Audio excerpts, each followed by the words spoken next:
Hi friends, welcome to my channel. இன்றைக்கி நம்ம பார்க்க போகிறது ஒரு சூப்பரான கல்யாண வீட்டு பீன்ஸ் கேரட் பொரியல் ரெசிபி தாங்க.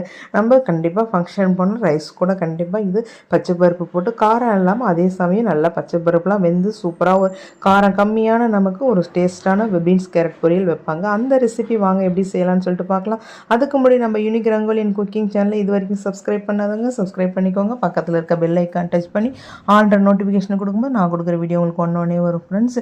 அதுக்கு ஒரு கடாய் வச்சுக்கோங்க. வச்சுட்டு 2 ஸ்பூன் அளவு எண்ணெய் போட்டுக்கோங்க. எண்ணெய் நல்லா காஞ்சதும் நமக்கு கடுகு கொஞ்சம் உளுத்தம்பருப்பு போட்டுக்கோங்க. இது கொஞ்சமாக உளுத்தம்பருப்பு போட்டதால் அப்புறம் இந்த பீன்ஸ் கேரட் பொரியலை பார்த்தா கொஞ்சம் உளுத்தம்பருப்பு அதிகம் போடுங்க. நல்லாவே டேஸ்ட்டாக இருக்கும் ஃப்ரெண்ட்ஸ். வாசனை நல்லாயிருக்கும் நமக்கு. அந்த பொரிஞ்சு நமக்கு அந்த பொன்னிறம் வரும்போது சென்ட் பண்ணதும் நான் இப்போ 2 கேரட்டு ஒரு 50 பீன்ஸ் அளவு கொஞ்சமாக தான் நான் எடுத்திருக்கேன். அதுக்கு ஒரு நார்மல் சைஸ் வெங்காயம், ஒரு வெங்காயத்தை நீளவாக்கில் நான் கட் பண்ணி வச்சுருந்தேன். அதை சேர்த்துக்கோங்க. நம்ம அடுத்தது அது நல்லா வதங்கினதும் அடுத்தது காரத்துக்கு 2 பச்சை மிளகாயை நீளவாக்கில், ஏன்னா பொடியாக கட் பண்ணால் சரி வராதா, இது மாதிரி பசங்களுக்குலாம் ஒரு நீளவாக்கில் தான் நம்ம மண்டபத்தில் கல்யாண வீட்டில் சாப்பிடும் போதுமே நீளவாக்கில் தான் இருக்கும். அதையும் போட்டு அந்த விதைலாம் கொஞ்சம் வெளியே வர்ற அளவு பார்த்து நல்லா வதக்கி எடுத்துக்கோங்க. இப்போ பாருங்கள், நான் அரிஞ்சு வச்சுருக்க பீன்ஸ் கேரட்டை நான் உங்கள்கிட்ட காட்டுறேன். இப்போ பாருங்கள், இப்போ நம்ம சேர்க்கும் போது என்ன கலரில் இருக்குது, வெந்த பிறகு எப்படி கலர் மாறுதுங்கிறதையும் இதில் சேர்த்து காமிச்சிருக்கேன். இப்போ பாருங்கள், பீன்ஸ் கேரட் அதில் சேர்த்து நல்லா வதக்குங்க. வதக்கிறதுலேயும் நமக்கு முக்கால்வாசி வேகிற மாதிரி பாருங்கள். அப்போ தான் நமக்கு ரொம்ப குழஞ்சி போகாமல் ஒரு கரெக்டான பதத்தில் நமக்கு பீன்ஸ் கேரட் பொரியல் கிடைக்கும். இதில் அடுத்து நம்ம சேர்க்க போகிறது முக்கியமாக அடுத்து நம்ம பாசிப்பருப்பு சேர்க்கணும். ஏன்னா சில சமயம் நம்ம பாசிப்பருப்பு செய்யும்போது இப்போ என்ன ஆகணும், குழஞ்சி போன போல் இருக்கும். அந்த மாதிரி குழையாமல் எப்படி செய்யலாம்னு சொல்லிட்டு பார்க்கலாம். இப்போ இந்த காய் பொரியலுக்கு தேவையான உப்பை சேர்த்துருங்க. உப்பை சேர்த்து ஒரு வதக்கு நல்லா வதக்கிடுங்க. வதக்கிட்டு இப்போ இது வேகிறது, நம்ம வதக்கிறதே நம்ம கொஞ்சம் டைம் எடுத்துக்கிறதால நீங்கள் தண்ணி கொஞ்சம் கம்மியாக சேர்த்தா போதும். இப்போ பாருங்கள், நான் உங்கள்கிட்ட வீடியோவில் காமிச்சிருக்கேன் எந்த அளவு நான் தண்ணி கம்மியாக சேர்க்குறேன்னு சொல்லிட்டு பாருங்கள். ரொம்ப கம்மியாக தான் நான் சேர்த்துருக்கேன். இந்த அளவு நீங்கள் சேர்க்கும் போது தான் நமக்கு குழஞ்சி போகாமல் அதே சமயம் வெந்தும் வந்திருக்கும்.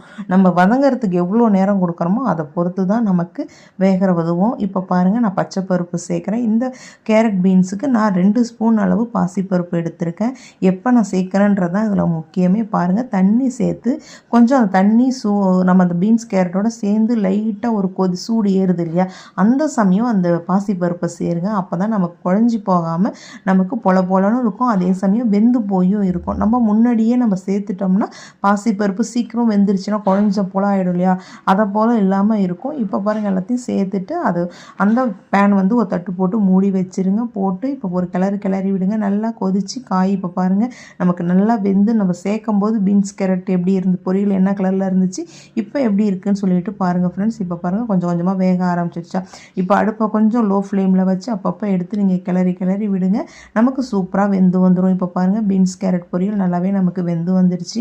ஏற்கனவே நம்ம சேனலில் பொரியல் ரெசிபி நான் இதையும் உங்களுக்கு அப்லோட் பண்ணியிருக்கேன்.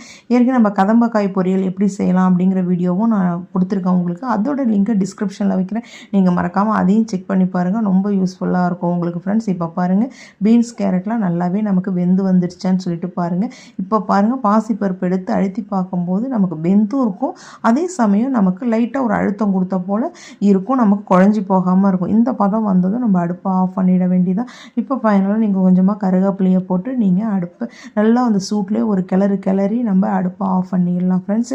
நீங்கள் உங்களுக்கு தேவைன்னா தேங்காய் திருவல், அதாவது நம்ம இது பசங்களுக்கு ஸ்கூலுக்கு மதியம் ஆஃபீஸ் போகிறவங்களுக்குலாம் கொடுக்குறோம் அப்படின்னும் போது தேங்காய் நம்ம அவாய்ட் பண்ணுறது நல்லாயிருக்கும். எங்கள் வீட்டில் தேங்காய் கொஞ்சம் இந்த பொரியலுக்கு வேண்டாம்னு நினைப்பாங்க, அதனால் போடலை. உங்களுக்கு அப்படியே கல்யாண வீட்டில் செஞ்ச பீன்ஸ் கேரட் பொரியல் மாதிரியே வேணும் அப்படின்னு நினச்சா நீங்கள் தேங்காய் திருவல் 1 ஸ்பூன் அப்படியே போட்டு நல்லா அந்த சூட்லேயே ஒரு கிளறிட்டு நீங்கள் அடுப்பு ஆஃப் பண்ணிவிடுங்க. இப்போ கருவேப்பிலையும் போட்டு உங்களுக்கு கிளறியாச்சு. இப்போ நமக்கு சூப்பரான கல்யாண வீட்டு பீன்ஸ் கேரட் பொரியல் ரெடி.